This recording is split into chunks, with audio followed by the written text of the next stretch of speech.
One case comes to mind, a pilot and 3 passengers, 2 of whom were pilots themselves, were flying from southern Florida up to North Carolina at night in a twin-engine propeller plane. And Willie Smith did the analysis with Dr. Hynek years ago. The 2 of them interviewed the pilot. Well, they had electromagnetic problems with their VOR, which is part of the in-flight navigation system, such that it was drifting them farther and farther out to sea. They were over the Atlantic Ocean at the time. They were about 10 miles off the coast of Florida, and they could keep the land in sight, but there was not much traffic, and the air was as reasonable and so forth, smooth. Well, that's the first part of the story, that they're drifting more and more. So air traffic control, I think in Atlanta, calls them and says, where are you going? Correct your flight path 10 degrees left, get back to land, so to speak, because you're drifting further and further.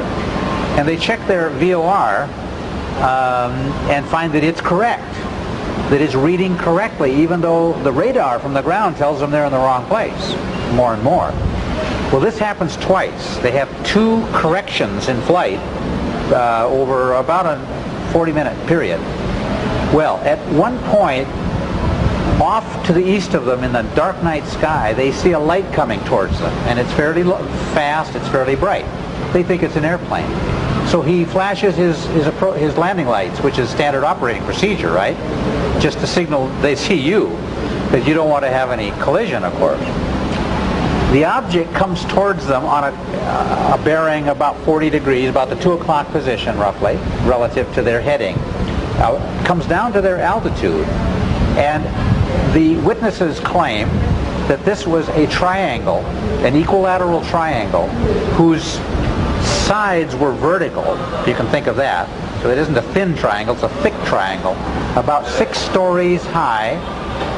What's that, 60 feet, 70 feet thick, and at least, I forget that the estimate was hundreds of feet side to side to side on the 3 sides, and a triangular opening in the middle.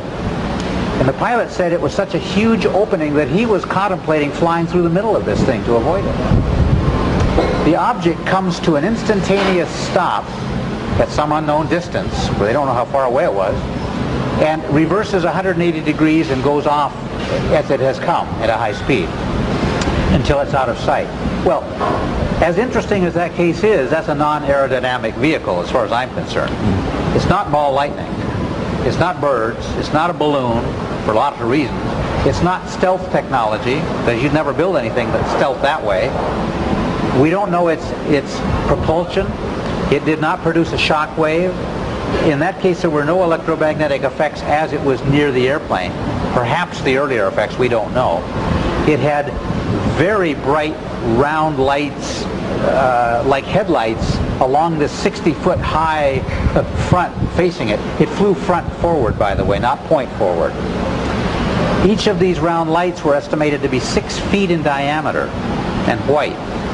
So you can calculate the megawatts that are required to light those searchlights up, whatever they are. And by the way, I don't think they're portholes, and I don't think they're lights. I think they're a direct artifact of the propulsion system.